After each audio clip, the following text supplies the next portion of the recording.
Donc, je vais vous présenter aujourd'hui les résultats d'une étude sur l'utilisation et la place des parcours dans les élevages équins du sud de la France, avec un zoom sur les élevages de chevaux endurance et chevaux Camargue. Donc, cette étude a été pilotée par Magali Jouven, qui n'est pas là aujourd'hui, donc de Montpellier Supagro, et qui s'excuse. Et donc, je la remplace. Et moi, je fais partie de l'Institut de l'élevage. Donc, cette étude a également bénéficié du travail de deux stagiaires, Aude Gégère et Cécile Guillaume, ainsi que de l'appui du Conseil des équidés Languedoc-Roussillon et de l'OIER SUAM. Donc, je commencerai cette présentation par la définition des parcours. Donc, les parcours sont des milieux donc, les parcours ont une des particularités de ces milieux, c'est qu'ils associent, je me trompe là, donc excusez-moi. D'une part, donc, ces milieux se distinguent des zones plus herbagères par des conditions pédoclimatiques souvent contraignantes, comme par exemple des sols peu profonds ou des étés très séchants. Ils sont aussi constitués de végétation hétérogène spontanée. On trouve donc sous le terme de parcours des milieux très divers, des zones ouvertes comme ici les pelouses sèches sur les zones de Causse ou encore des zones humides proches du littoral. On peut aussi trouver des milieux un peu plus embroussaillés avec différents types de landes, et encore des zones boisées. Donc ces milieux-là sont aussi caractéristiques puisqu'ils associent souvent dans un même parc différentes ressources disponibles. Donc cela peut être bien sûr de l'herbe mais qui n'est pas toujours verte, des ligneux appétants, des feuillages ou encore des fruits comme les glands, les châtaignes en fin d'automne. Donc l'objectif de cette étude, financée par le Fonds Éperon et Montpellier Supagro, avait pour objectif donc d'une part de connaître la diversité des ressources utilisées par les équins, notamment pour les parcours, afin de cerner la contribution des élevages équins à la valorisation de l'espace pastoral, et d'autre part, de comprendre comment s'organise l'utilisation de cette diversité pour l'alimentation du troupeau. Donc, ceci dans le but de participer aux réductions des coûts d'alimentation et sécuriser le pâturage par rapport aux aléas, notamment climatiques. Donc, la démarche adoptée. Donc, des enquêtes ont été réalisées selon les principes de l'analyse fonctionnelle sur des exploitations Camargue et endurance. Donc, pour chaque exploitation, une synthèse a été réalisée permettant de caractériser et comprendre les systèmes d'alimentation, notamment d'un point de vue qualitatif. Et ces enquêtes ont permis en parallèle d'abonder une base de données quantitative. Et après analyse de ces données, des groupes d'exploitation ont pu être identifiés. Donc, je vais vous présenter rapidement l'échantillon enquêté. Donc, il s'agissait d'exploitations agricoles ayant plus de 5 poulinières et présentant une forte composante pastorale. L'échantillon était constitué de 12 élevages Camargue et 11 élevages endurance, dont certaines exploitations appartenaient au réseau d'élevage référence.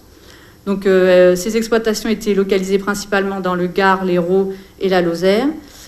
Concernant la main-d'œuvre, en moyenne, près de 2 personnes travaillent toujours sur ces exploitations, avec une présence importante du bénévolat qui représente en moyenne une demi-unité de main-d'œuvre en plus.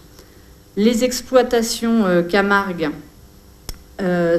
sont issues pour près de la moitié d'entre elles d'une reprise familiale, alors qu'une majorité d'exploitations d'endurance sont hors cadre familial, mais parfois issues tout de même du milieu agricole. Dans ces exploitations, donc, la diversification hors élevage touche plus de la moitié des structures, tout comme l'activité de pension. Et enfin, les 2/3 des élevages Camargue possèdent un atelier bovin. Pour les endurances, une seule exploitation possédait un autre atelier d'élevage.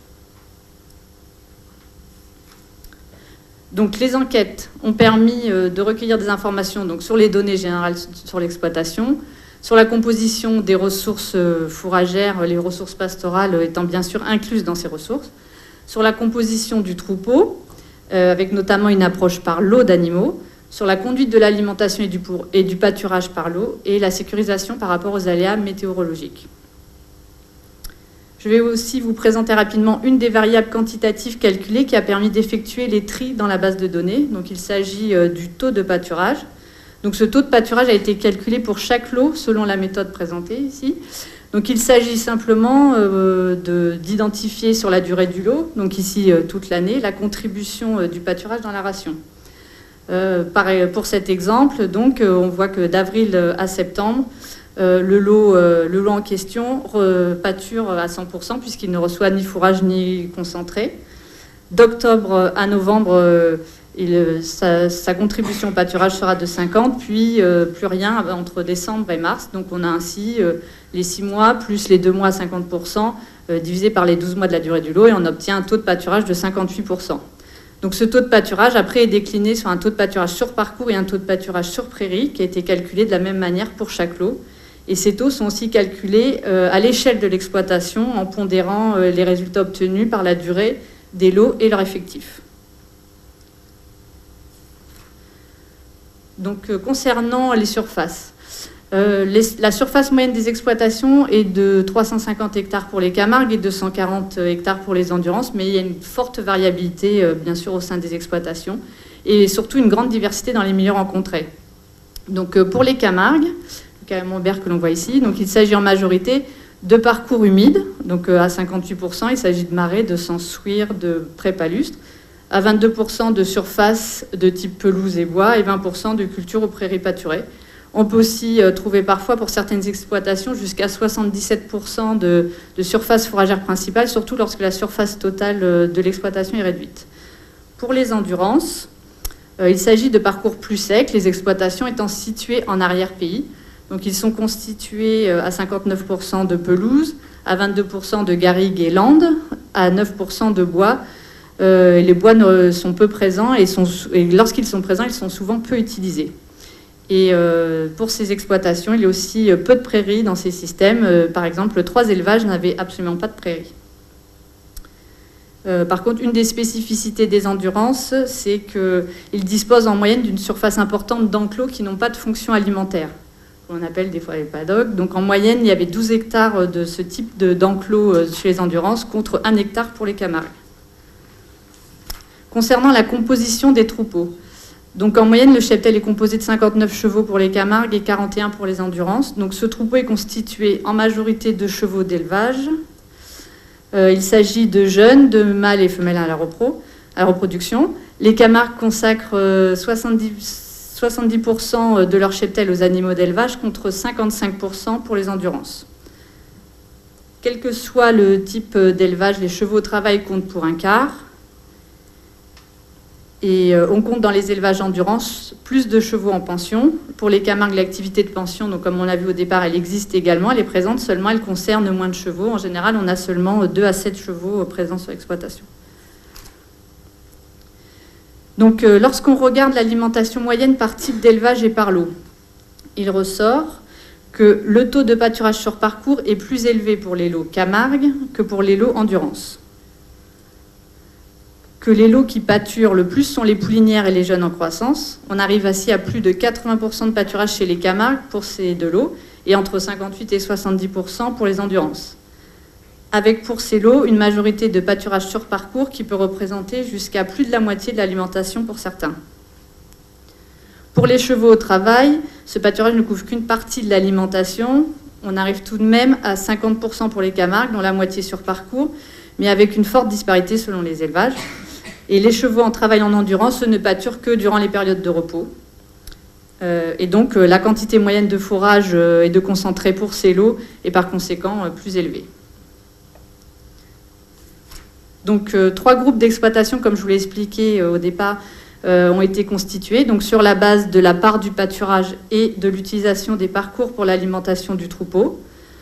Donc un premier groupe appelé peu pâturant était représenté par des exploitations avec une contribution au pâturage inférieure à 60% et inférieure à 20% en ce qui concerne l'utilisation des parcours.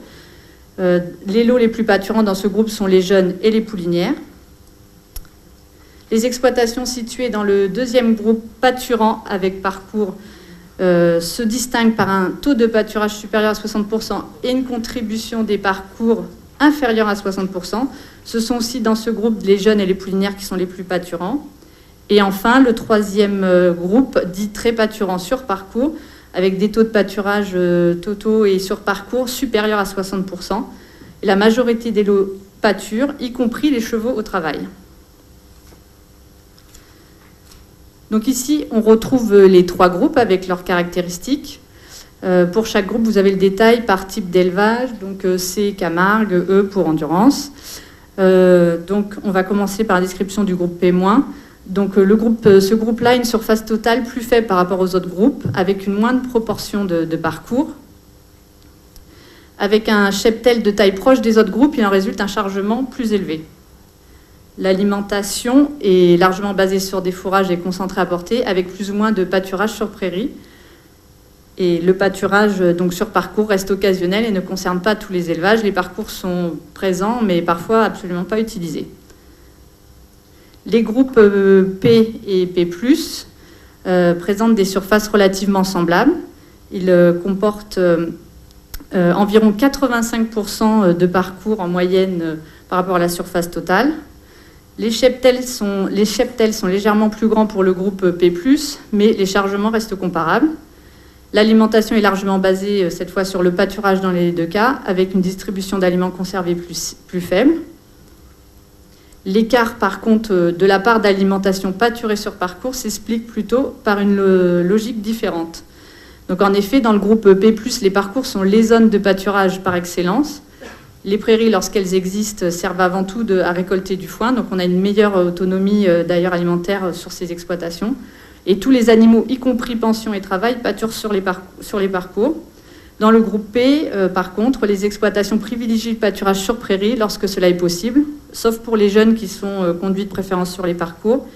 Et la moindre utilisation des parcours peut être en lien avec un manque d'aménagements pastoraux, un statut précaire de l'accès aux terres ou encore l'éloignement des parcs, etc.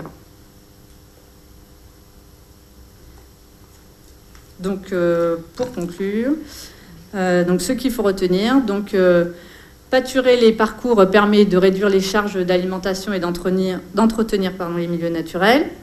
Les parcours fournissent de 0 à 70% de l'alimentation du troupeau équin dans les élevages enquêtés.